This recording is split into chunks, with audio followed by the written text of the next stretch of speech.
주시옵소서 아버지. 주님을 만날 때까지 아버지 이 자리를 떠나지 않을 겁니다 아버지. 주님께서 아버지 예전에 아버지 아브라함을 만나주신 것처럼 아버지, 모세를 만나주신 것처럼 아버지, 어린 사무엘을 만나주신 것처럼 아버지, 이 시간에 아버지 저희를 아버지 마음의 문을 열게 하여 주옵소서. 꼭 만나시게 하여 주옵소서 아버지. 주님 아버지, 저희는 아버지 주님을 만나길 원합니다 아버지. 주님께서 아버지 기도의 시간 가운데 아버지, 말씀의 시간 가운데 아버지 저희를 만나 주시옵소서 아버지. 주님께서 아버지 만나를 허락하여 주시옵시고 아버지, 주님 안에서 아버지 승리할 수 있는 아버지 교회가 되시는 아버지, 꼭 그 필요한 아버지 말씀이 되게 하여 주시옵시고 아버지. 주님께서 아버지 저희를 아버지 교회를 위해서 아버지 새로운 목표를 세워주시는 것처럼 아버지, 저희를 아버지 삶 속에서 아버지 저희를 위한 목표를 세우면서 아버지 날려갈 수 있도록 아버지, 나아갈 수 있도록 아버지 함께하여 주시옵소서 아버지.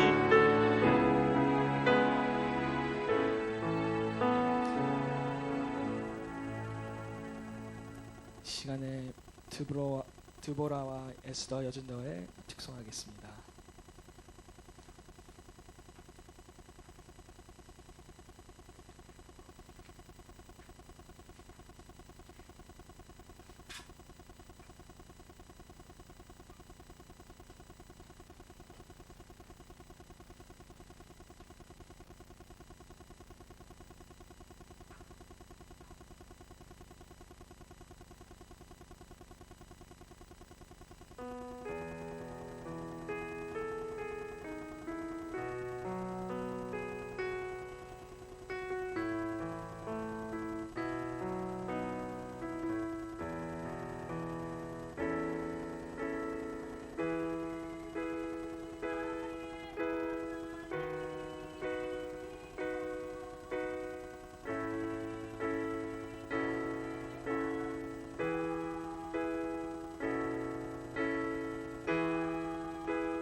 우리 이 시간에 드보라와 에스더 여전들을 위해서 기도하겠습니다. 주님, 두 여전도회를 위해서 아버지 성령의 기름 부어사 삶의 현장 가운데서도 진정한 그리스도의 빛이 될 수 있도록 함께하여 주시옵시고, 주님께서 두 여전도에게 아버지 성령의 기름 부어주사 진정한 부흥, 영적인 부흥과 지적인 부흥, 아버지 양적인 부흥을 허락하여 주시옵소서.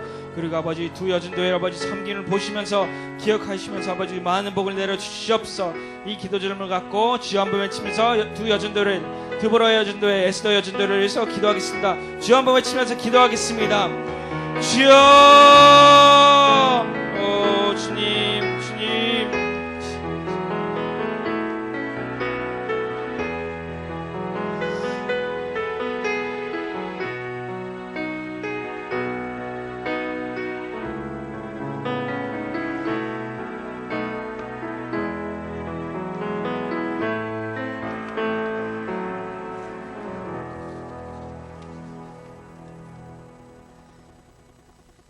드린 예물 위해서 잠깐 기도하겠습니다. 하나님 감사합니다. 정말 마음을 담아서 주님께 귀한 예물 드렸습니다. 하나님 이 예물 흠양하여 주시고, 하나님 정말 예물 드린 손길 가운데에 하나님께서 부어주시는 복과 은혜가 넘쳐날 수 있도록 하나님께서 은혜의 은혜를 더하여 주시고, 미처 아버지 준비하지 못한 아버지 영혼이 있습니다. 아버지, 그리고 경제적으로 많이 힘들어서 아버지 하나님께 예물 준비하지 못한 영혼이 있습니다. 하나님, 하지만 하나님께서 축복해 주셔서 은혜 더하여 주셔서 아버지 주님께 더 많은 예물로 아버지 하나님께 영광 돌릴 수 있도록 하나님께서 그 영혼들에게도 축복의 축복을 더하여 주시옵소서. 믿고 감사드리며 주 예수님의 이름으로 기도드립니다. 아멘. 네, 하나님 말씀은 사도행전 4장입니다. 사도행전 4장 32절부터 37절까지의 말씀입니다. 제가 가진 성경으로 신약성경 193쪽이 되겠습니다. 신약성경 193쪽 사도행전 4장 32절부터 37절까지의 말씀입니다. 성경 넘기는 소리가 안 들리는 관계로 다 찾으신 줄 믿겠습니다. 교독합니다. 제가 먼저 봉독합니다. 믿는 무리가 한 마음과 한 뜻이 되어 모든 물건을 서로 통용하고 자기 재물을 조금이라도 자기 것이라 하는 이가 하나도 없더라.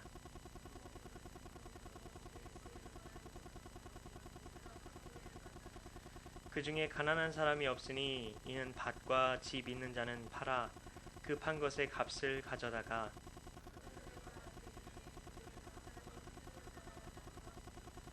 구브로에서 난 레위족 사람이 있으니 이름은 요셉이라. 사도들이 일컬어 바나바라, 번역하면 위로의 아들이라 하니. 함께 봉독합니다. 그가 밭이 있음에 팔아 그 값을 가지고 사도들의 발 앞에 두니라. 아멘. 우리 옆에 있는 우리 성도님들 바라보시면서 이렇게 우리 축복했으면 좋겠습니다. 당신 안에서 예수님을 봅니다.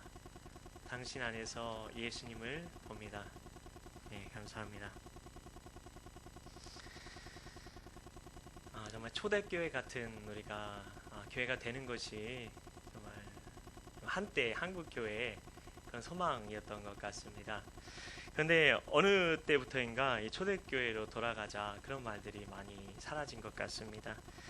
그러나 성경은 끊임없이 초대교회로 돌아가라 말합니다.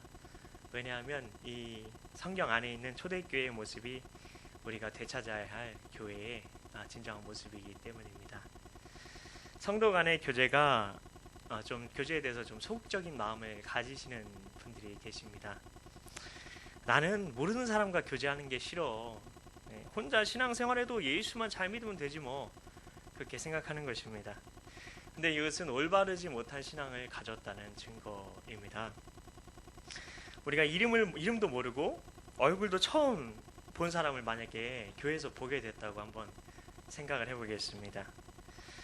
그러면 진짜 우리가 정말 성령으로 충만한 사람, 예수로 충만한 사람은 이럴 것입니다. 옆자리에 앉아서 그분과 함께 예배를 드리는 것만으로도 너무나 반갑습니다. 그리고 그 사람이 너무나 사랑스럽습니다. 그 사람과 인사를 나누고 싶습니다. 기도 제목도 나누고 간절히 이렇게 기도도 해주고 싶습니다. 이것이 바로 주님과 건강한 관계를 맺고 있는 사람의 특징입니다.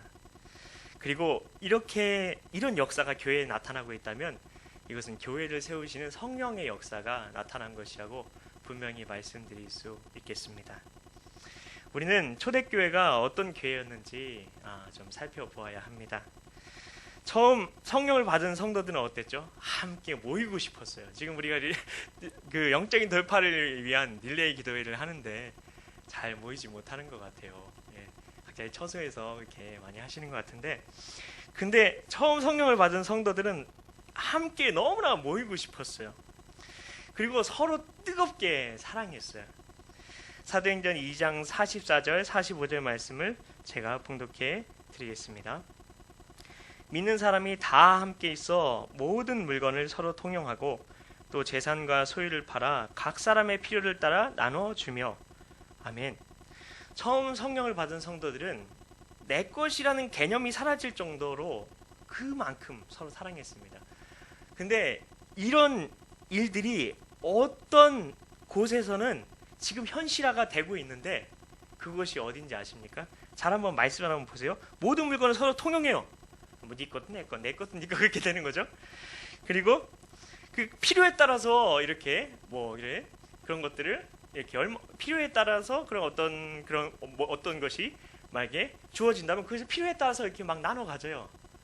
아무렇지도 않게 네 것도 내 것도 그런 것이 개념이 없는 그런 것이 어딜까요? 가정입니다. 바로 정말 우리가 정말 한 가족이 되는 그런 역사가 일어났다는 것을 성경은 이야기하고 있는 것입니다. 진짜 우리가 좀 하나님 안에서 한 가족이 됐다는 게 믿어졌다는 것이죠. 그래서 재산이 많거나 땅을 가진 사람도 그 자기 소유를 다 팔았어요. 왜냐하면 가족이 어려우니까. 가족이 어려운데, 정말 가족이 재정적으로 어려운데, 경제적으로 어려운데 그냥 그것을 그냥 못 본 채 하고 모른 채 한다면 그것이 진정한 가족일까요? 우리가 정말 우리 육적인 가족, 혈연적인 가족들에 대해서도 그들이 어려우면 우리의 그런 것들을 팔아서 그들을 돕고 그들의 필요를 채워주는 것이 우리의 그런 육적인 가족의 모습인데, 우리의 영적인 가족에서는 하나님 안에서의 가족에서는 얼마나 더 이런 일들이 실제적으로 일어날 수 있냐는 것입니다. 그래서 성도들 중에는 가난한 사람들이 없었습니다. 이게 바로 정상적인 성령을 받은 사람들의 모습입니다. 우리가 입술로는 우리가 옆에 있는 사람이 하나님의 권속이라고 이야기를 합니다. 권속이 무엇입니까? 가족입니다. 근데 나의 믿음의 삶의 모습은 그렇지 않습니다. 네 건 네 거, 내 건 내 거. 철저하게 나눠져 있어요. 그리고 가족은 땅을 사면 배가 아프지 않아요. 근데 사촌이 땅을 사면 배가 아프죠. 근데 우리는 옆에 있는 사람이 사촌처럼 이렇게 생각하면서 옆에 있는 사람이 잘 되면 배가 아파요. 옆에 있는 그런 어떤 집사님의 아들이 잘 되면 배가 아파요. 그게 우리의 모습 아닙니까? 우리가 서로를 가족이라고 얘기하면서 우리의 믿음은 그렇다는 것이죠. 그렇다면 내 믿음이 진짜가 아닐 수 있다는 것입니다. 난 옆에 있는 사람을 가족으로 여기지 않고 있을 수 있다는 것입니다. 성령 충만한 사람은 예수님과의 관계가 바른 사람입니다. 그래서 교회는 사랑하고 좋아합니다. 그리고 나눠 가지려고 합니다. 그리고 만나서 교제하는 일을 막 기다립니다. 그래서 행복한 교회는 교인들이 서로 사랑하는 교회가 행복한 교회인 것입니다. 이것이 교인들이 만나서 서로 행복한 교회가 되는 게 바로 우리의 기도 제목이 되어야 합니다. 우리가 이 릴레이 기도회를 하는데 나는 어떤 기도 제목을 가지고 지금 기도를 하고 있습니까? 혹시 나 개인만의 영적인 돌파를 위해서, 나 개인만의 영적인 성장을 위해서, 나 개인의 신앙의 한계를 위해서 기도한다면 그것은 이기적인 기도입니다. 주기도문은 항상 우리로 모든 그런 주기도문의 모든 그런 인칭 대명사는 우리라는 걸 기억하십시오. 우리가 우리에게 잘못한 사람을 용서해 달라고 하고 있고, 정말 우리에게 일용할 양식을 달라고 이야기를 하고 있습니다. 나만 잘 먹고 잘 사는 거, 그건 기독교의 모습이 아닙니다. 옆 사람을 돌아보는 것, 옆 사람이 정말 내 몸처럼 여겨지는 게 기독교의 모습인 것이죠. 근데 현실은 교인들이 서로 사랑하게 되는 게 몹시 어렵다는 것입니다. 교회는 점점 더 하나 되고 있지 못합니다. 아무것도 아닌 문제로 서로 마음이 상할 때가 참 많아집니다. 주님이 아니라 내 능력으로 그리고 문제를 해결하려 합니다. 그래서 교회는 많은 실패들을 경험하게 됩니다. 근데 여기에 은혜가 있습니다. 여기에 축복이 있습니다. 이게 뭐냐면 이런 실패들을 겪으면서 교회가 교회 되어져 간다는 것입니다. 그것을 통해서 사람의 힘으로 불가능하구나, 그것을 깨닫게 된다는 것입니다. 초대교회 같은 공동체를 사람의 힘으로 만들 수 있다고 나선 사람들이 누구일까요? 공산주의자들입니다. 공산주의자들이었죠. 근데 이 공산주의 국가들은 모두 다 두려움의 영에 지배를 당했습니다. 그래서 국민들은 가난해졌죠. 다 같이 잘 먹고 잘 사는 사회 만들려고 했는데 국민들은 다 가난해졌어요. 그리고 이상적이라고 생각했던 그 나라에는 오히려 죄악이 판치는 그런 나라가 되었습니다. 아주 무서운 나라가 된 것이죠. 이런 초대교회 같은 일은 우리의 어떤 사람의 힘으로 이루어지는 것이 아니라 오직 예수로만 가능한 것입니다. 그래서 복음이라는 것입니다. 이 사도행전 4장에는 모든 교회를 향한 비전이 나와 있습니다. 이 대부분의 근데 성도들은 이 교회로 인한 부정적인 경험이나 아픔이 되게 많습니다. 그래서 이렇게 생각합니다. 초대교회 같은 교회? 가능하겠어? 불가능하다고 믿고 있는 것입니다. 그래서 초대교회로 돌아가자는 이야기가 요즘 교회에서 나오지 않는 것입니다.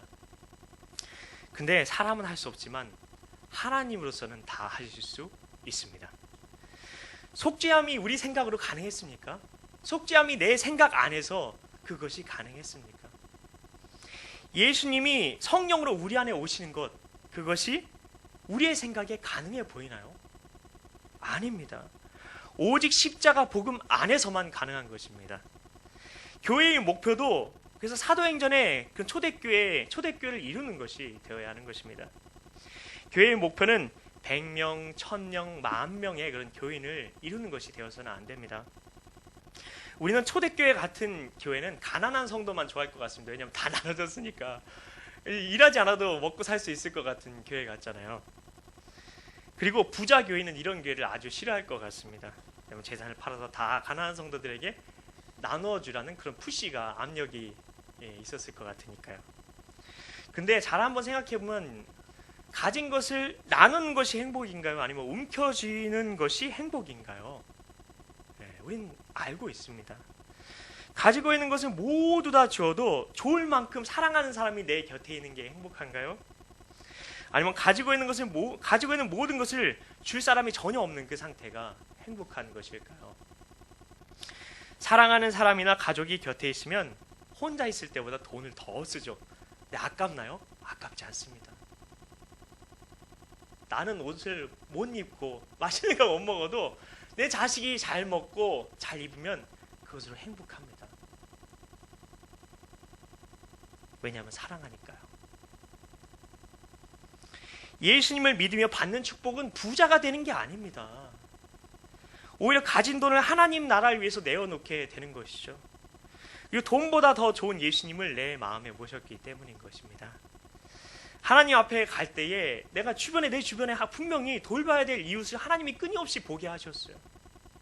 어려움에 처한 이웃을 끊임없이 보게 하셨어요. 근데 내가 그 사람을 위해서 한 푼도 쓰지 않고 주머니를 열지 않고 쌓아둔 돈을 많이 가지고 있다면 그게 오히려 하나님 앞에 두려운 일인 것이죠.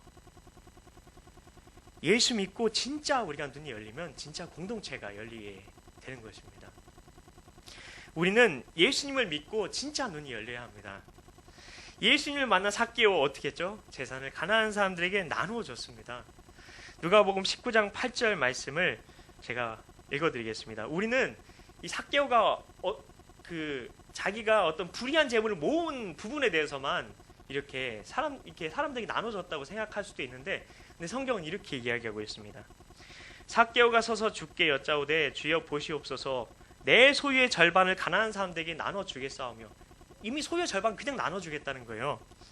그리고 그뿐만 아니라 만일 누구의 것을 속여 빼앗은 일이 있으면 네 갑절이나 갚겠나이다 라고 이야기를 했습니다.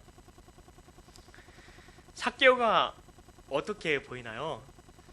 혹시 불쌍해 보이지 않으시나요? 삭개오는 자신의 재산의 절반뿐만 아니라 속여 빼앗은 것까지 만약에 있다면 전부 다 갚아야 돼요. 어쩌면 빈털터리가 될 수도 있는 상황이었습니다. 삭개오는 돈보다 더 좋은 예수님을 만났기 때문에 이런 선택을 주저없이 할 수 있었던 것입니다. 삭개오는 너무나 황홀했어요. 전에는 돈이 전부인 줄 알았어요. 그래서 그것을 모으려고 수단과 방법을 가리지 않았죠. 근데 예수님을 만나고 나서 진짜 눈이 열린 것입니다. 근데 반면에 부자 청년도 예수님을 만났죠. 근데 그는 어땠죠? 근심과 두려움만 품고 예수님을 떠나갔습니다. 마태복음 19장 21절 22절 말씀을 제가 봉독해 드리겠습니다. 예수께서 이르시되 내가 온전하고자 할진대 가서 내 소유를 팔아 가난한 사람들에게 주라. 그리하면 하늘에서 보화가 내게 있으리라. 그리고 와서 나를 따르라 하시니 그 청년이 재물이 많음으로 이 말씀을 듣고 근심하며 가니라. 아멘. 그는 주님을 보는 눈이 열리지 못한 것입니다. 어떤 은퇴하신 목사님이 쓰신 글인데요. 제가 잠깐 읽어드리겠습니다. 나이 많이 들어 병든 몸 되어 보았습니까? 자리 보전하고 누워있는 처량한 몸이 되어 보았나요? 보양식이요 영양식이요 라며 받들어 모셔줄 리가 있습니까? 녹두죽이요 깨죽이요 전복죽입니다. 잡수셔야 합니다. 라며 정성을 다해 끓여올 며느리 딸이 있습니까? 대소변을 받아주고 냄새나는 속옷을 뽀송뽀송한 것으로 갈아입히고 이부자리를 햇볕에 말려줄 이는 누구인가요? 늙어도 꼼꼼히 살피며 늙어야 합니다. 시대가 변해도 한참 변했습니다. 정신 차리고 노후 대책을 마련하지 않으면 큰일 납니다. 다 늙어 후회하면 이미 늦습니다. 그런데 자식과 며느리보다 훨씬 더 멋들어지게 당신의 비위를 맞춰줄 놈이 있습니다. 대소변을 받아주는 것에서부터 죽을 끓여대고 빨래해주고 시간 맞춰 약도 먹여주며 잠도 자지 않고 옆에 항시 대기하며 지켜보는 놈이 있습니다. 자식도 못한 일을 도대체 누가 그렇게 돌봐준답니까? 그렇게 할 수 있는 놈이 딱 하나 있습니다. 그가 바로 김서방입니다. 쇠, 금, 돈 말입니다. 김서방은 모든 것을 해줍니다. 종처럼 마구 부려도 불평하지 않습니다. 마른 일, 굳은 일, 더럽고 냄새난 일까지 그놈은 다 해줍니다. 하고도 남습니다. 불평이 없어서 마음 편히 부릴 수 있습니다. 그러므로 김서방을 움켜쥐고 놓지 말아야 합니다. 함부로 빌려주지도 마십시오. 그놈은 일단 나가면 다시 돌아올 줄 모릅니다. 기분 좋다고 내줘도 안 됩니다. 아양 떤다고 풀어주지도 말아야 합니다. 알랑거려도 김서방만큼은 놓치면 안 됩니다. 아무도 찾지 못하는 곳에 꽁꽁 숨겨 놓으십시오. 김서방이 있는 척도 하지 마십시오. 누가 김서방의 안부를 묻거들랑 모른다 하십시오. 놓으면 끝이고 풀어주면 끝입니다. 하지만 그런 김서방도 풀어주고 놓아줘야 될 때가 있습니다. 인생의 종착점이 멀지 않았구나 느껴질 때 좋은 곳 찾아가라고 풀어줘야 합니다. 도움이 필요한 곳, 불쌍한 인생들이 모여 사는 곳, 돈이 없어서 공부 못하는 이들이 있는 곳, 과부와 고아들이 모여 사는 곳으로 보내주십시오. 세상에 살 때는 김서방처럼 좋은 곳이 없어 보이지만 하나님 앞에 설 때까지 김서방을 붙잡고 있으면 큰 화를 받을 수 있습니다. 그러므로 종착역이 가까워졌구나, 내려야 할 시간이 가까이 왔구나 싶을 때 그놈을 하차시켜야 합니다. 자식들에게 대물림도 하지 마십시오. 그것은 자식을 못된 놈 만들고 추한 놈 만들고 게으르고 교만한 놈으로 만듭니다. 그놈을 대물림하는 것은 돌이킬 수 없는 실수요 범죄입니다. 네, 하나님이 우리에게 재정적인 넉넉함을 주신 것은 축복입니다. 우리가 이것을 알아야 합니다. 재정적인 넉넉함을 주셨다면 근데 그 자체가 복이 아니라 다른 사람을 도울 수 있어서 축복이라는 것입니다. 죽을 때 가서 이런 삶을 사는 것도 안 됩니다. 예수님과의 관계, 내가 예수님과 얼마나 관계가 돈독하느냐, 그것은 돈에 대한 나의 마음으로 점검할 수가 있습니다. 삭개오처럼 우린 되기를 기도해야 합니다. 가진 모든 것을 내놔도 행복한 그 믿음 주세요. 가진 모든 것을 다 내놔도, 가진 모든 것을 다 나눠줘도 행복한 그 마음을 제게 해주세요. 그렇게 기도해야 하는 것입니다. 이런 기도가 나오면 진짜 성령 하나님의 역사입니다. 이 바나바라는 사람은 가난한 교우를 도우려고 자신의 밭을 팔아서 헌금했습니다. 사도행전 4장 36절 37절 말씀을 제가 봉독해 드리겠습니다. 구브로에서 난 레위족 사람이 있으니 이름은 요셉이라. 사도들이 일컬어 바나바라. 번역하면 위로의 아들이라 하니 그가 밭이 있음에 팔아 그 값을 가지고 사도들의 발 앞에 두니라. 아멘. 근데 이 일은 사도들이 가르쳐서 된 일이 아닙니다. 예수님을 바라보는 사람이 아니면 있을 수가 없는 일입니다. 어떻게 당신 재산 다 팔아서 가난한 사람에게 나눠주시오, 어떻게 이렇게 가르칠 수가 있겠습니까? 중국에서 교회를 핍박할 때의 이야기입니다. 중국 공산당이 교회를 핍박할 때였습니다. 지하교회에서 운영하던 과수원이 있었는데요. 근데 이 한 공산당 관리가 이 교회를 폐쇄시키려고 했습니다. 그래서 그 교회에 갔는데요. 근데 과수원을 보고 너무나 깜짝 놀란 겁니다. 왜냐하면 탐스러운 과일들이 주렁주렁 달려 있었기 때문입니다. 게다가 근데 아무도 그걸 지키는 사람이 없는 거예요. 인민농장에서는 도저히 상상할 수도 없는 일입니다. 제대로 익기 전에 왜냐하면 사람들이 다 따가고, 그리고 이를 막으려고 지키는 사람들을 두어야만 하기 때문인 것입니다. 그리고 2중 3중으로 관리를 해도 늘 실패하기 일쑤였습니다. 그런데 어떻게 이 교회가 운영하는 과수원은 그럴 수 있었을까요? 왜냐하면 욕심의 문제가 해결된 사람이 모인 진짜 교회였기 때문입니다. 내 믿음을 점검해보는 아주 중요한 질문이 있는데요. 그것은 바로 이것입니다. 나는 주기 위해서 교회에 갑니까? 아니면 받기 위해서 교회에 옵니까? 그리고 직장에 가면 내가 받을 것을 생각하나요? 아니면 내가 줄 것을 생각하나요? 내가 퇴근해서 집에 돌아오면 시중을 들어주길 바랍니까? 아니면 내가 기쁘게 섬기길 원하십니까? 여러분, 우리도 이런 삶 가능합니다. 오직 복음이면 됩니다. 우리도 초대교회 성도들처럼 될 수 있습니다. 예수님과 실제적인 사랑의 교제, 친밀함의 정도가 우리가 초대교회만큼 되어 있지 않아서 우리가 그렇게 하지 못하고 있는 것뿐입니다. 우리가 주목할 것이 있습니다. 그것은 초대교회 교인들이 소유의식이 아예 사라진 게 아니라는 것입니다. 그들이 한 마음과 한 뜻이 되었다는 게 중요한 것입니다. 사도행전 4장 32절 말씀을 제가 봉독해 드리겠습니다. 믿는 무리가 한 마음과 한 뜻이 되어, 믿는 무리가 한 마음과 한 뜻이 되어, 믿는 무리가 한 마음과 한 뜻이 되어. 이 말씀 놀라운 말씀이에요. 와 하고 감탄하시면서 한번 같이 읽어보실까요? 자, 감탄하시면서, 자, 믿는 무리가 한 마음과 한 뜻이 되어. 자, 감탄하는 마음으로 믿는 무리가 한 마음과 한 뜻이 되어. 그렇습니다. 이 수많은 성도가 한 마음과 한 뜻이 되었다는 것입니다. 이 수많은 성도들이요. 네. 어떻게? 라는 질문이 자연스럽게 올라오죠. 지금 어떻게? 그렇죠? 그들은 왜 그게 어떻게 가능했냐? 바로 그들은 바로 나는 죽고 예수 사는 그 믿음을 가지고 있었기 때문입니다. 내가 아니라 이제 예수님이 사시는구나, 그런 믿음이 있었기 때문에 그런 것이 가능했던 것입니다. 예수님이 그들 마음에 오셨기 때문입니다.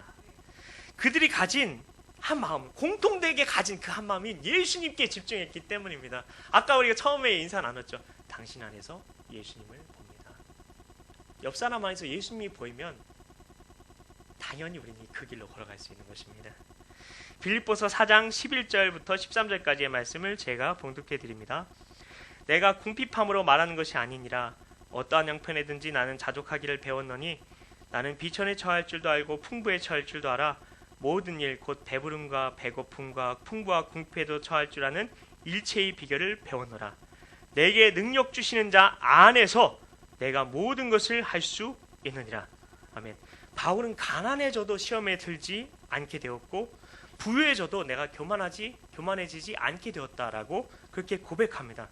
그 이유는 바로 내게 능력 주시는 자 안에서, 바로 예수님 때문이었다, 그렇게 고백하고 있는 것입니다. 사도 바울에게 돈이 있고 없고보다 더 중요한 것은 자기 안에 있는 예수님이었습니다. 가난해도 내 안에 계신 예수님, 부유해져도 내 안에 계신 예수님. 초대교회 성도들은 이렇게 예수님을 알았던 것입니다. 그래서 재물의 문제가 해결되었던 것입니다. 돈 하는 사람은 주님을 바라보아야 합니다. 예수님을 바라보아야 돈보다 귀한 것이 세상에 많다는 것에 대한 눈이 진짜 뜨이는 것입니다. 진짜 행복은 소유가 아니라 나눠주는 데 있음을 알게 되는 것입니다. 고린도후서 5장 15절 말씀을 제가 봉독해 드립니다.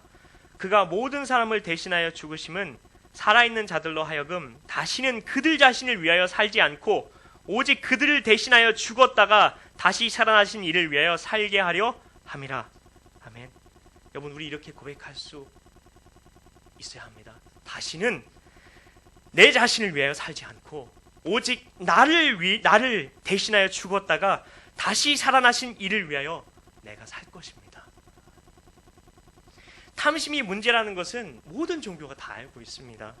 불교, 천주교, 서양의 중세시대 사람들은 탐심을 다스리려면 세속을 떠나야 된다고 믿었습니다. 그래서 수도원에 들어갔죠. 근데 이것은 심각한 착각이었죠. 수도원에서 얼마나 많은 부정축제들이 일어났나요? 그 안에서 비리들이란 비리는 다 일어났어요. 수도원에서는 무소유로 사니까, 그래서 탐심이 발을 붙이지 못하고 있는 것처럼 그렇게 보이는데, 근데 중요한 것은 수도원에서는 남에게 베풀 기회도 없었다는 거예요. 탐심의 반대는 무소유가 아닙니다. 탐심의 반대는 나눠주는 것입니다. 탐심은 마귀의 역사입니다. 이 마귀의 역사를 이기려면 어떻게 해야 되죠? 탐심은 움켜쥐게 만듭니다. 내 것, 네 것 나누게 만듭니다. 어떻게 우리가 이길 수 있죠? 반대로 하면 되죠. 움켜쥐는 게 아니라 나눠주고, 네 것 내 게 아니라 필요한 거 있어? 내가 나눠줄게. 값없이 주는 것입니다. 이게 바로 은혜 아닙니까? 이게 은혜롭다는 거 아닙니까? 은혜의 뜻이 무엇입니까? 값없이 준다. 조건 없이 준다. 우리 안에 은혜가 넘친다는 것이 무엇입니까? 값없이 주는 역사가 풍성해지는 것입니다. 조건 없이 주는 역사가 풍성해지는 것입니다. 정말 나는 은혜롭습니까? 이것이 우리를 축복하시는 하나님의 계획입니다. 그래서 옆 사람에게 많이 주시는 거예요. 그 사람을 통해서 나눠주라고. 바나바가 누린 축복도 바로 이것이었죠. 예수님의 마음을 가지는 사람이 이게 바로 누리는 축복입니다. 탐심을 이기게 된다는 것입니다. 왜냐하면 탐심에서 모든 죄가 시작한다고 얘기를 하고 있어요. 탐심은 우상숭배라고 얘기하고 있고, 이 욕심에서, 이 탐심에서 모든 죄가 시작한다고 이야기를 하고 있습니다. 근데 이 죄의 뿌리를 이길 수 있다는 것입니다. 우리가 사랑으로 하나 된 공동체 반드시 될 수 있습니다. 그러나 이 나눔은 내 노력으로 되는 것이 아니죠. 내 노력, 내 공로로 만약에 죄가 이겨지면 십자가가 필요 없었을 것입니다. 복음이 필요 없었을 것입니다. 예수님이 우리 마음에 오실 필요가 없었을 것입니다. 초대교회는 나눔의 공동체, 사랑의 공동체를 이루려고 애쓰지 않았습니다. 어디에도 그런 것을 이루려고 애썼다, 그런 이야기 성경에 나오지 않습니다. 제자 훈련했다, 그런 거 없습니다. 그리고 세미나 열지 않았습니다. 그리고 캠페인도 하지 않았습니다. 단지 초대교회는 오직 십자가 복음으로 살았던 것입니다. 복음의 권능으로 살았던 것입니다. 그래서 성경 끊임없이 이야기하죠. 오직 나의 신으로 되느니라. 오직 성령이 너에게 임하시면, 바로 그것입니다. 믿음의 주요 온전케 하시는 이인 예수 그리스도만 바라보았던 것입니다. 나눔의 공동체, 사랑의 공동체는 자연스러운 부산물, 그냥 자연스러운 열매였던 것입니다. 열매는 뿌리에서 맺혀지는 것입니다. 근데 우리는 열매에 집중합니다. 하지만 우리는 뿌리에 집중해야 하는 것입니다. 우리의 뿌리는 오직 예수 그리스도, 그분이십니다. 어느 낚시꾼을 가득 실은 배 한 대가 풍랑을 만났습니다. 이 바다 근데 한가운데서 고장이 나고 말았습니다. 그래서 기관도 부서졌습니다. 근데 날이 점점 어두워집니다. 칠흑 같은 밤이 다가오고 있습니다. 배 안에 있는 사람들은 공포와 두려움에 휩싸였습니다. 누군가 더 어두워지기 전에 등불을 켜야 된다, 그렇게 이야기를 했습니다. 그래서 비상 등불을 찾아서 불을 밝혔습니다. 그리고 배를 움직이기 위해서 노를 찾아냅니다. 사람들의 얼굴에는 이제 살 수 있겠구나, 희망의 빛이 감돌았습니다. 하지만 중요한 건 방향을 알 수가 없었습니다. 등대가 없었거든요. 어느 쪽으로 가야 육지인지 알지 못했던 것입니다. 다시 사람들은 절망에 빠집니다. 그때 한 사람이 나섰습니다. 이제는 등불을 우리 끕시다. 사람들은 말도 안 된다고, 등불이라도 켜놔야 그래서 구조대가 혹시 그래서 우리를 발견하지 않겠느냐, 그렇게 주장했습니다.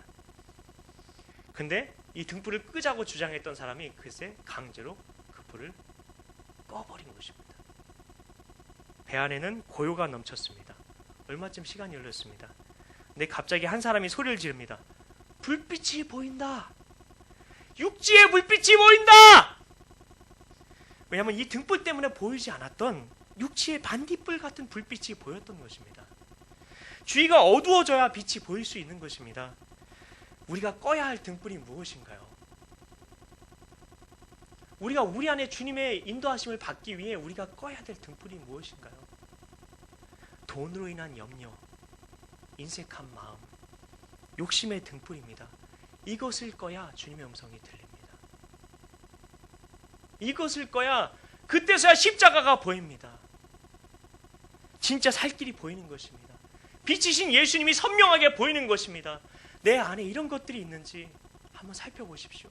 내가 정말 절망적인 상황이 있어요. 근데 그 가운데서 어떻게 해서 소망의 빛이라고 생각하면서 내가 켜고 있는 그 등불이 혹시 돈으로 인한 염려, 인색한 마음, 욕심의 등불 아닙니까? 더 옹졸하게 움켜쥐려는 마음 아닙니까? 그러면 우리가 주님의 인도하심을 받을 수 없습니다. 한국교회의 위기는 세상과 비슷해진 교회이다, 그렇게 말합니다. 교회가 회사 같기도 하다, 그렇게 이야기를 합니다. 그리고 정치판 같기도 합니다. 그리고 어떤 단체 같기도 합니다. 근데 성도들의 가정의 위기 어디에서 왔나요? 세상의 다른 가정과 비슷해진 데서 온 것 아닌가요? 실상은 이렇습니다. 전도만 열심히 하는 겁니다. 그러니까 늘 눈총을 받는 것입니다. 교세가 중요한 것이 아니죠. 교회의 진정한 사랑과 나눔이 드러나는 것이 중요한 것입니다.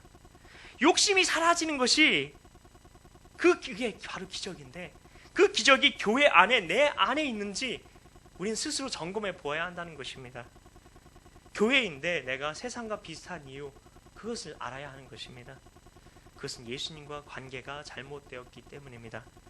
돈보다 더 좋은 예수님, 그리고 세상보다 더 좋은 주님의 나라를 알아야 하는 것입니다. 나눠주고 품어주고 하나 되는 역사, 내가 욕심 품으면, 탐심 품으면, 인색한 마음 품으면 절대 이루어질 수 없습니다. 우리 모두가 예수님을 바라보아야 합니다. 모든 성도가 돈 문제에서 완전히 해결받는 그 은혜가 그럼 경험되게 되는 것입니다. 오직 십자가 복음만이 그래서 소망입니다. 복음의 능력으로 이것을 우리가 반드시 경험할 수 있습니다.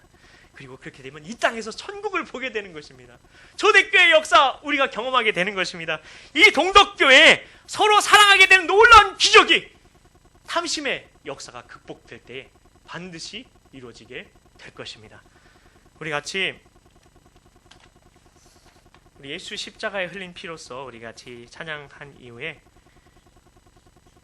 복음이 실제되게 하여